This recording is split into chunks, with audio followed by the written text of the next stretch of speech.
ஓம் த்ரியம்பகே ஜாமகே சுகந்திம் புஷ்டிவர்த்தனம் உருவாருகமிவ பந்தனான் மிருத்யோர் முக்ஷீயமாமிருதாத். சைவம் சிவத்தத்துவம் பற்றிய பதிவு.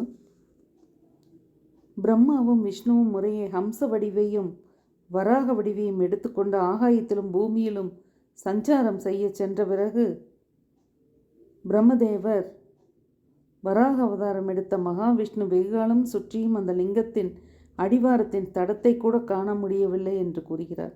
அந்த ஜோதிலிங்கத்தின் முடியை காண்பதற்காக ஆகாயத்திற்கு அன்னமாக பறந்து சென்ற பிரம்மதேவர் விடாமுயற்சியோடு சென்று அங்கு இளைத்து களைத்து திரும்பவும் லிங்கம் இருந்த இடத்திற்கே வந்து சேர்கிறார். அதே போலவே ஸ்ரீமன் நாராயணரும் மிகவும் களைத்து போய் அடியை காண முடியாமல் இருவரும் வந்து சிவபகவானை நமஸ்கரிக்கிறார்கள். அந்த நிலையில் அவர்கள் கூறுகிறார்கள், நாங்கள் இருவருமே அவ்வாறு ஏன் செய்தோம் என்று சிந்தித்தோம். ஒருவருக்கொருவர் சண்டையிட்ட நாங்கள் இருவருமே ஒன்றாக சேர்ந்து ஒன்றை வணங்கும் நிலை ஏன் ஏற்பட்டது என்று எண்ணினோம். மாயில் வல்ல மகாவிஷ்ணுவும் வித்தையில் வல்ல நானும் அந்த லிங்கத்தை வணங்க வேண்டுமானால் அத்தகைய மாயை அந்த லிங்கத்திற்குரிய பகவானின் மாயை என்பதை அறிந்தோம். இத்தன்மையானதுதான் என்று எண்ணக்கூடாததாகவும் பெயரும் செயலும் இல்லாததாகவும் லிங்கம் இல்லாததாகவும் பக்தர்களுக்கு அருள் செய்யும்படி லிங்கத்தின் தன்மையை அடைந்ததாகவும் பரம யோகிகளுக்கும் புலப்படாததாகவும் விளங்கிய அந்த ஜோதிலிங்க உருவத்தை மன உறுதியுடன் வணங்கிய நாங்கள் இருவரும், ஆண்டவனே, அனைத்திற்கும் மூலகாரணனே, உன் சுய வடிவை நாங்கள் அறியோம், நீர் யாரோ அறிய ஒண்ணாத உம்மை நாங்கள் நமஸ்கரிக்கின்றோம் என்று தோத்திரம் செய்து கொண்டே 1000 வருடங்கள் வணங்கி கொண்டிருந்தோம். எங்கள் இருவருக்கும் மகா பிரகாசமாகவும் ஆனந்தமயமாகவும் 3 மாத்திரை லட்சணத்துடன் கூடிய ஓம் என்ற நாத வடிவம் உண்டாயிற்று. மகா சப்தத்துடன் சேர்ந்த இது என்ன என்று நாராயணர் யோசித்துவிட்டு, எதனிடத்திலிருந்து இந்த சப்தம் உண்டாயிற்றோ அந்த பொருளுக்கு நமஸ்காரம் என்று கும்பிட்டு அந்த லிங்கத்தினது தென்பாகத்தில் அழிவில்லாததும் முதலாவதுமான அகாரத்தையும் அதன் வடபாகத்தில் உகாரத்தையும் இவ்விரண்டிற்கும் நடுவில் மகாரத்தையும் உயரத்தில் ஓம் என்னும் சப்த விசேஷத்தையும் பார்த்தார். அவற்றுள் தெற்கிலிருந்து முதலெழுத்தாகிய அகாரம் சூரிய மண்டலம் போலவும் வடக்கிலிருந்து 2வது எழுத்தாகிய உகாரம் அக்னியின் காந்தியைப் போலவும் நடுவில் இருந்த 3வது எழுத்தாகிய மகரம் சந்திர மண்டலம் போலவும் விளங்க அதன் பேரில் ஸ்படிகக்கல் போன்ற காந்தியுடையதான பரம்பொருளை தரிசித்தார்.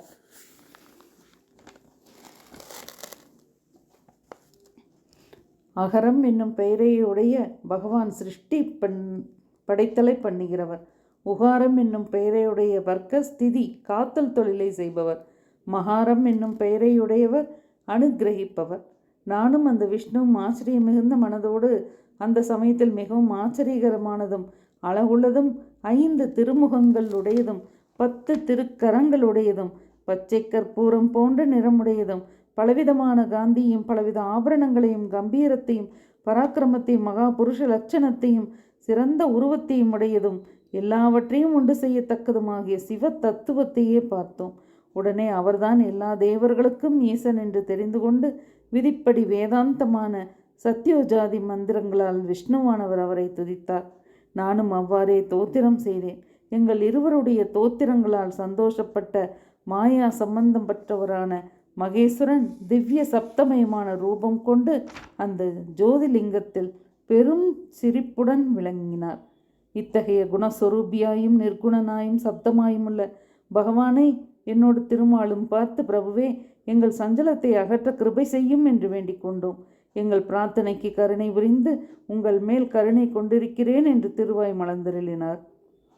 அதை கேட்ட அளவிலா ஆனந்தம் கொண்ட நாங்கள் இருவரும், மகாதேவனே, எங்களுக்கு இஷ்டமான வரங்களை கொடுத்தருள்வீர் என்று வேண்டிக் கொண்டோம். உடனே சிவபெருமான் பிரம்மாவான எனக்கு சிருஷ்டி செய்யும் வரத்தையும் விஷ்ணுவுக்கு சிருஷ்டி செய்யப்பட்டதை காப்பாற்றும் வரத்தையும் உருத்திரனுக்கு சங்கரிக்கும் வரத்தையும் அளித்து, இதுதான் தேவ சம்பந்தம் கொண்ட பிரகிருதி என்று கூறி அருளினார்.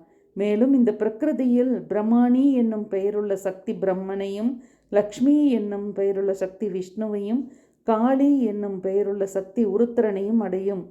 இப்படி பிரம்ம விஷ்ணு ருத்திரராகிய 3 சுபதேவர்களுக்கு முறையே பிரம்மாணி, லக்ஷ்மி, காளி ஆகிய 3 சுபகரமான சக்திகள் உண்டாக 3 தேவரும் 3 சக்திகளுடன் சேர்ந்து படைத்தல், காத்தல், அழித்தல் என்னும் சிருஷ்டி ஸ்திதி சம்காரங்களை செய்வார்கள் என்று கூறினார். மேலும் விஷ்ணுமூர்த்தி சிவபெருமானை நோக்கி, சுவாமி, தேவரீர் சொன்ன கட்டளையை நாங்கள் தட்ட முடியுமா? உமது சித்தத்தின்படி உமது ஆணையை நாங்கள் ஏற்றுக்கொள்கிறோம். ஆனால் உன்னிடம் நான் ஒன்று விண்ணப்பித்து கொள்ள வேண்டியதிருக்கிறது என்று வேண்டினார். அதற்கு பகவான் விஷ்ணுவே, தங்களுக்கு என்ன வேண்டும் என்று கேட்க, எங்களுக்கு எல்லா வல்லமையும் அடங்கி சந்தேகம் மறுபடும் சக்தியுள்ள உபதேசத்தை போதித்தருள வேண்டும் என்று திருமால் கேட்டார். சிவபெருமானோ பரதத்துவமாயும் பிரணவ சொரூபமாயும் மங்களகரமாயும் இருக்கிற நாதரூபத்தை, அதாவது ஒளி வடிவை உபதேசித்தார்.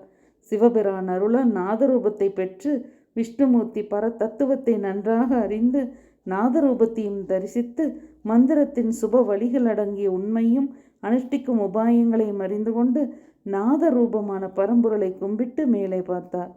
ஓம் தத்துவமசி என்று சொல்லப்பட்டது ஓங்காரத்தை காரணமாகவும் 5 கலைகளோடு கூடியதுமான மந்திரமாகும். இம்மந்திரம்தான் சிவசம்பந்தமான மகா வாக்கியம்.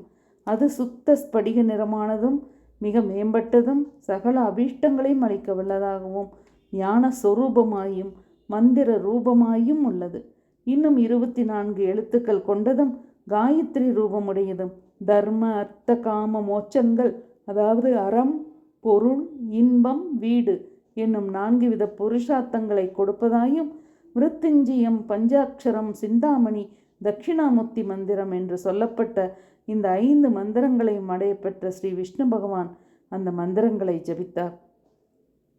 இப்படி தோத்திர ஜபம் செய்து கொண்டிருக்கும் ஸ்ரீமன் நாராயணன் முன்னால் சிவபெருமான் காட்சியளித்து அவருக்கு சுவாச மார்க்கமாக அமையும்படி அநேக மந்திரங்கள், அனுஷ்டானங்கள் அடங்கிய வேதத்தை கொடுத்தார்.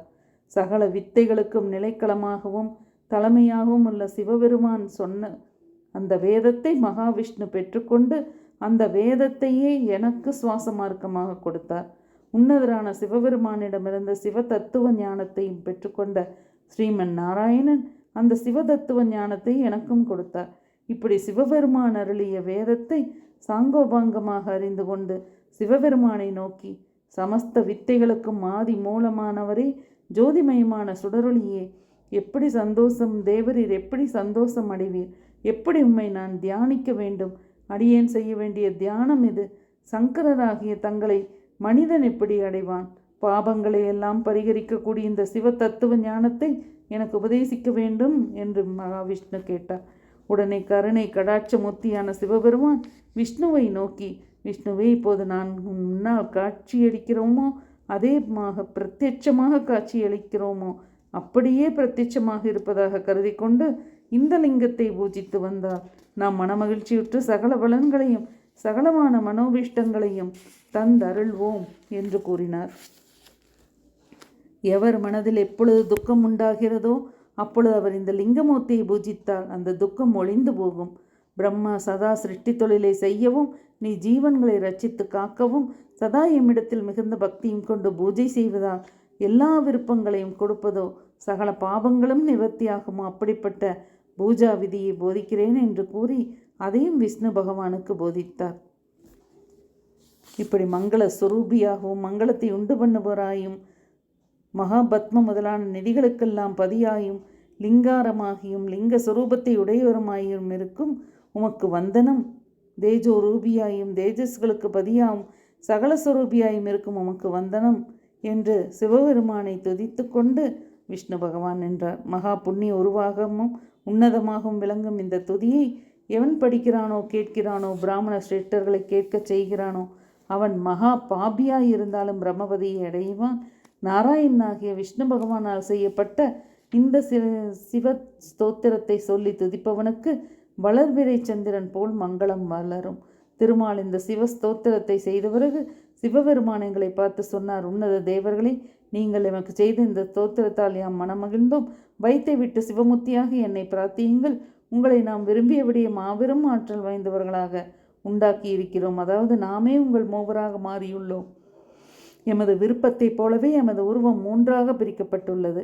உலகங்களுக்கு பிதாமக சுரூபியான பிரம்மன் எமது வலது பக்கத்திலும், விஷ்ணு எமது இடது பக்கத்திலும், விஸ்வாத்மமான ருத்ரனின் இதயத்திலும் இப்படி 3 அவதாரமாக இருக்கிறீர்கள். உங்கள் மீது எமக்கு அதிக அன்பிருப்பதால் நீங்கள் எதை சிந்தித்தாலும் அதை கொடுப்போம் என்று கூறி கருணை நிறைந்த கடாட்சகரான சிவபெருமான் எங்கள் இருவரையும் அவருடைய திருக்கரத்தால் தொட்டு ஸ்பரிசித்தார். இதனால் எங்கள் உள்ளங்களில் பொங்கிய ஆனந்தத்தை எவ்வாறு விவரிப்பதென்றே இப்போதும் கூட தெரியவில்லை.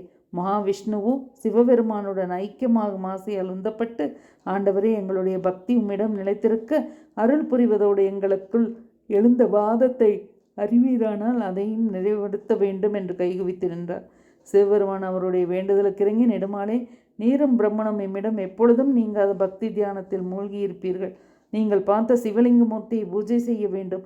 நீங்கள் விதிமுறைப்படி செய்யும் பூஜையால் எம்மை நமஸ்கரித்து வரும்போது சுகத்தை அடைவீர்கள் என்று திருவாய் மலர்ந்தருளினார். பிறகு பல விருப்பமான பல வரங்களையும் தந்தருளினார். பிரம்மனே, நீ நம்முடைய ஆக்ஞையால் சிருஷ்டிகாரனாக இருந்து படைப்பு தொழிலை செய்து வா என்றும், நாராயணரை பார்த்து, ஓ விஷ்ணுவே, நீ அசையா பொருட்களையும் மண்டத்தில் உள்ள சகல ஜீவராசிகளையும் காத்து ரட்சிப்பாயாக. நிஷ்கலமாகிய நாம் சிருஷ்டி ஸ்திதி சம்காரம் என்னும் முத்தொழிலையும் நடத்த வேண்டி பிரம்மா, விஷ்ணு, ருத்ரன் என்று 3ஆக பிரிந்தோம். ஆதலினால் அந்த ருத்ரமூர்த்தி எம்முடைய அம்சத்தை காட்டிலும் குறைபட்டதொன்றும் இல்லையாதலால் நீங்கள் செய்யும் தோத்திர பூஜா கிரியைகள் யாவும் எனக்கும் ருத்திரனுக்கும் ஒன்றேயாகும். ஏனெனில் உருத்திர ரூபமும் சிவரூபமும் ஒன்றேயாகும். ஏனெனில் தங்கத்திற்கு வேறொரு தங்கம் எப்படி பெயர் பொருந்தாதோ, ஒரு மண்கட்டியை பாத்திரமாக செய்தால் மண்கட்டி வேறு பாத்திரம் வேறு என்ற பொருட்பேதம் எப்படி வரவே மாட்டாதோ, அதுபோல் உணர்ந்து கொண்டு நீங்கள் ஒருத்தரனையும் எம்மையும் வேறுபடுத்தி எண்ணக்கூடாது. மேலும் நமது சொரூபம் எல்லோராலும் பார்க்கத்தக்கது. விஷ்ணுவே, பிரம்மனே, நீயும் ருத்திரனும் என்னுடைய வடிவமேதான். சத்தியமாயும் ஞான சுரூபியாயும் நாசமற்றதாயும் அனாதியாயும் இருக்கிற எம்முடைய சிவரூபமே இதற்கெல்லாம் மூலமானதும் முதலானதாகும் என்று கூறினார். பிரம்மனே, விஷ்ணுவே, இந்த சிவரூபத்திலிருந்து சிவ அம்சமாக லக்குமியும் சரஸ்வதியும் அவதரிப்பார்கள். இச்சிவரூபமே காரிய நிமித்தமாக சிறந்த வேறு ரூபத்தை அடைந்து காளி என்னும் பெயரால் அவதரிக்கப் போகிறார். ஆகையால் விஷ்ணுவே, நீ லக்ஷ்மியை துணைவியாக கொண்டு காத்தல் தொழிலை செய்து வா. பிரம்மாவே, நீ சரஸ்வதியை துணைவியாக கொண்டு எப்பொழுதும் சிருஷ்டி தொழிலை செய்து வா. ஒருத்திரன் மகாகாளியை இணைத்து கொண்டு சம்கார அழித்தல் தொழிலை செய்வான். மிகுந்த அறிவுடன் கூடியிருக்கிற நீங்கள் உலகங்களுக்கு இஷ்டங்களை உண்டு பண்ணுகிறவர்களாய் பிராமணர், சத்திரியர், வைசியர், சூத்திரர் என்னும் 4 வர்ணங்களாகவும், பிரம்மச்சரியம், கிரகஸ்தம், வானப்பிரஸ்தம், சந்நியாசம் என்னும் 4 ஆசிரமங்களாகவும் கூடியிருக்கவும், இன்னும் பல காரியங்களுடன் கூடியிருக்கவும் செய்து சுகத்தை அடையுங்கள். நீங்கள் இருவரும் வெள்ளி, ரத்னம், தங்கம், மண் இவைகளில் ஏதாவது ஒன்றில் விளங்கும் லங்க ரூபத்தை உங்களுக்கு சுகத்தை உண்டு செய்யவும், உம்மை போல் உலகத்தோர் பூஜிக்கவும் எக்காலத்திலும் இடைவிடாத அன்புடன் பூஜை செய்யுங்கள். இந்த லிங்க பூஜைக்கு எவன் அந்நியமாய் இருக்கிறானோ அவனை நாம் அடைய மாட்டோம் என்று கூறி மறைந்தார். அது முதல் கொண்டு நாராயணனும் பிரம்மதேவனும் சிவபூஜை செய்து கொண்டு சிவபக்தியுடையவர்களாக இருந்தார்கள். லிங்கமே சரஸ்வதி, லிங்கமே மகாலட்சுமி, லிங்கமே மகாகாளி, லிங்கமே பிரம்மாதி தேவர்கள், லிங்கமே சிவபெருமான். எவன் ஒருவன் சிவலிங்கத்தின் பிரபாவத்தை சிவசந்நிதியில் வாசிக்கிறானோ அவன் அடையும் பலன்களை அளவெடுத்து சொல்ல முடியாது. ஓம் திரையம்பகை யஜாமகே சுகந்திம் புஷ்டிவர்த்தனம் உருவாருகமே பந்தனான் மிருத்யோர் முக்ஷீய மாம்ருதாத்.